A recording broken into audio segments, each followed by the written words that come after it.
You done goofed! Yes!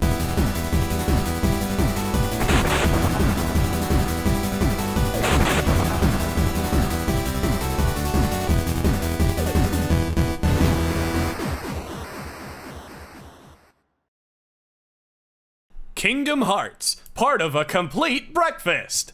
Welcome to a brand new episode of The Completionist. And today's episode, guys, actually was originally planned back in February. We're doing it now because the month of love is over. And that game, guys, is Kingdom Hearts. Oh god, no, that is not Kingdom Hearts. Okay, which one of these is? No. Oh god, definitely not. Luigi's Mansion?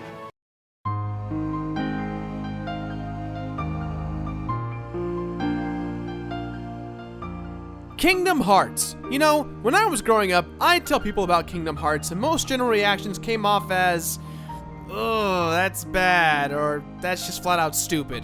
And I mean, from far away, if you say, "Hey, it's got Disney characters in it," to a high school male, there's no wonder why they would not want to take a look at this game. But Bateman, isn't this one of the last games made by Squaresoft before the merger? Aren't there more spin-offs than necessary? I want to ride the teacups! This isn't a Disneyland game, Greg. I want to spin around in circles and vomit for many hours!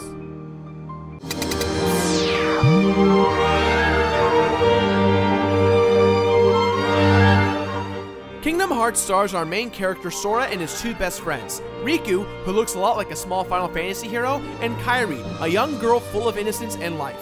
The three of them have big dreams of adventures by seeking out other worlds together.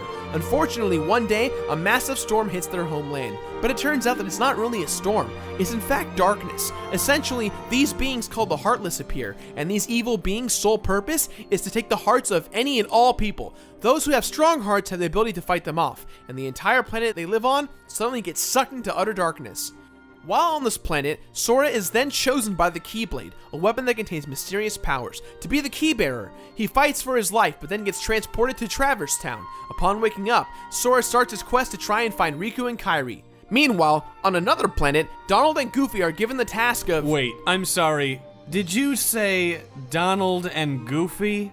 As in the Disney characters? Yes, this entire game revolves around many of the worlds that exist in the Disney franchise. King Mickey has asked Donald and Goofy to find the Keybearer and help him on his strange journey to restore peace to the universe. How? By fighting the Heartless and prevent what happened to his own planet by sealing the keyholes in every world. But as Sora and his friends begin to do so, problems arise as the unity between Disney villains come into play. The Disney villains are trying to open Kingdom Hearts, the source and power of all hearts, by locking the hearts of the 7 princesses, with Kairi herself being a princess. And in the midst of all this, we have Riku, who believes that Sora has replaced him and Kairi with Donald and Goofy, creating a big rivalry that could potentially hurt their friendship. Okay then. I know a lot of you are thinking, how can a game like Kingdom Hearts with its insane concept be so successful? Well, to be frank, this story actually works really well because it's well done, and it does a fantastic job of pulling the player into making a big difference in the Disney universe while somehow maintaining that sense of originality and urgency to find Riku and Kairi.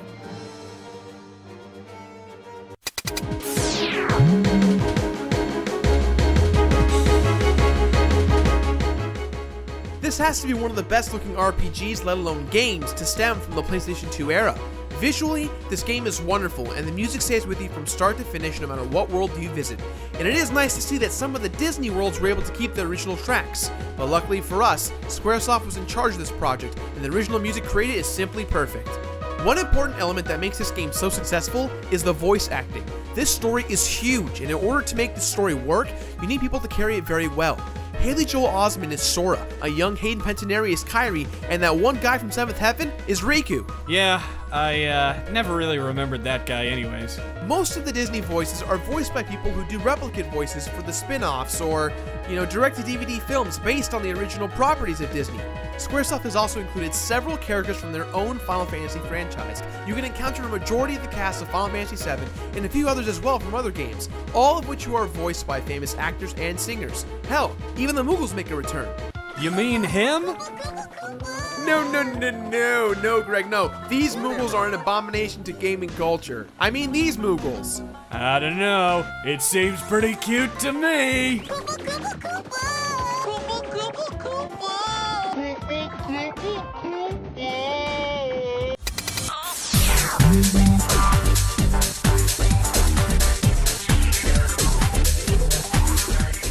Before you even start the damn game, you're greeted with a wonderful cutscene covered in J-pop. Yeah, that's right, J-pop. Well, luckily the song is very good for what it is, and I actually enjoy J-pop from time to time. However, these lyrics make little to no sense in regards to the story or to the song in general. Interesting way to start the game. Intriguing for sure. This hack and slash RPG brings a fresh new take on the genre. Primary gameplay involves you visiting many of the worlds in the Disney universe, trying to help all of those who need help. You visit some awesome worlds from Disney films such as Hercules, Tarzan, and even Nightmare Before Christmas. It's really great because you feel like you're really contributing to their story as well as your own. You travel from world to world in a ship called the Gummy. The Gummy is a— Did you say Gumby? Gumby, Gumby, he's here, and he will be sure to stay. Gumby. Greg, I said Gummy, not Gumby. Did you say gummy bears? Gummy bears, bouncing here and there and everywhere. Had adventure that's beyond compare. They are the gummy bears. Greg, I said— actually, you know what? Close enough. Bears. The Gummy is a flying Lego ship that— Flying ship! Oh yeah! Tailspin. Oh yeah! Tailspin. And fell out through thick and thin with another tailspin. The Gummy is basically a flying Lego ship that can be upgraded depending on the items you collect. The more items you collect, the more you can pimp out your Gummy. You and your party must battle the never-ending army that is known as the Heartless. The main focus of combat is to button mash X as much as you can to attack as many times as possible. And as you level, you gain things such as HP bonuses, MP bonuses, and AP bonuses. AP is your ability points. You can use your ability points to equip special moves to help you in combat.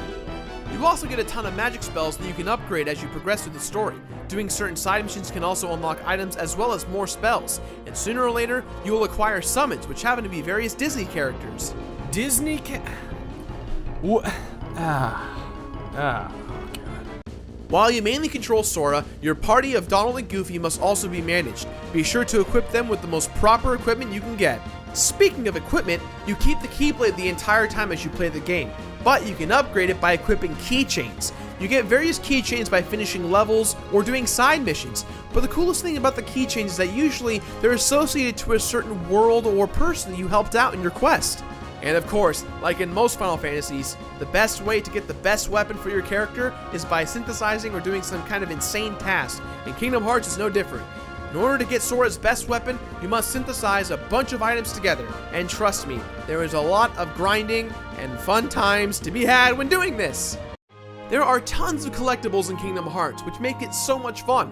You can visit the secret world of Winnie the Pooh by collecting the pages of the torn book.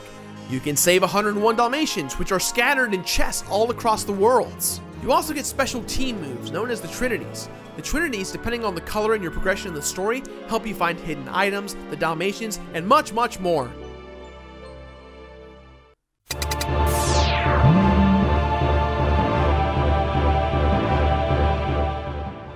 Save all the worlds? Check. Defeat all the Disney villains? Check. Save Kairi? Check. Well, I guess this game's over and— oh wait, no it's not! It turns out that there was once a man named Ansem who did a lot of the preliminary research on hearts and the heartless. In this process, Ansem's heart has become filled with darkness, and his ultimate goal is not only open Kingdom Hearts, but to take it over with darkness. And yet, while Ansem is weak, he uses Riku's strong heart as his subordinate puppet the entire game, making Riku believe that he can not only control the darkness, but it's up to him to save Kairi. Well, Riku never realized that Ansem was the one who stole Kairi and put her in this coma she's in to begin with. It's now up to Sora, Donald, and Goofy to not only stop Ansem, but to try and stop Kingdom Hearts from ever being opened.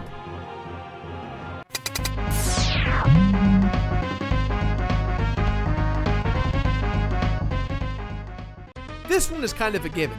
If you collect all the collectible items, complete Jiminy Cricket's journal, and seal away all of the worlds including 100 Acre Wood, you will unlock a special sequence at the end of the game that reveals a scene that will lead into the next chapter in the Kingdom Hearts series. To be honest, I love Kingdom Hearts, but my biggest problem with it is that the franchise has spawned so many games that stem from the main storyline, you can get very confused very easily in the lore of the game.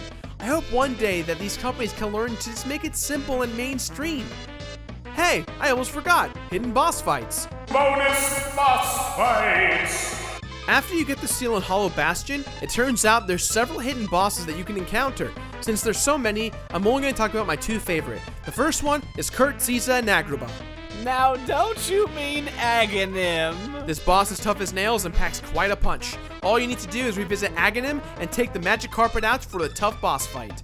The second boss fight really doesn't need an introduction. Sephiroth from Final Fantasy VII. Yeah, he's in this game and he's more badass than ever. All you have to do is revisit the Colosseum and choose the question mark cup and see what happens. You then engage in an awesome fight, toe-to-toe, with Keyblades and his gigantic sword. Seems a little unfair, but hell, you know what? Let's go! Unlock the hell out of him! Kingdom Hearts is a fantastic game, but the one problem with it is that you can't really explain it to someone.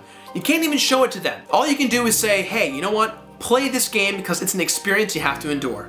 With that in mind, this game gets my completionist rating of complete it. Oh yeah! Complete it! Sora! That's all the time I have for today, guys, so please, as always, leave a positive or negative comment in the boxes below, and also don't forget to leave your game suggestions for the future of the show. Now, excuse me, guys, I gave Craig the lyrics to Simple and Clean in the vocal track, and I told him to try and sing it for us. He's never heard it before.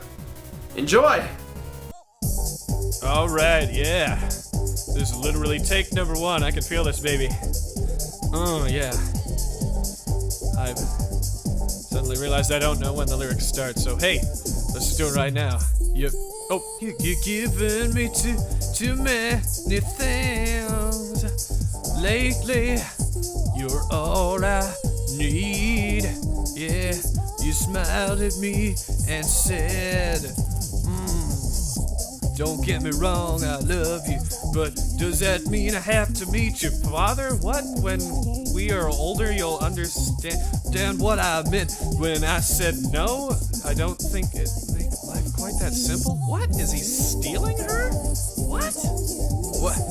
When you walk away, you don't hear me say, please, oh baby, don't go. Simple and clean is the way that you're making me feel tonight. It's hard to let it go. What? The daily things that keep us all busy are confusing me. That's when you came to me and the busy? Who wrote this? Seriously? Who wrote this?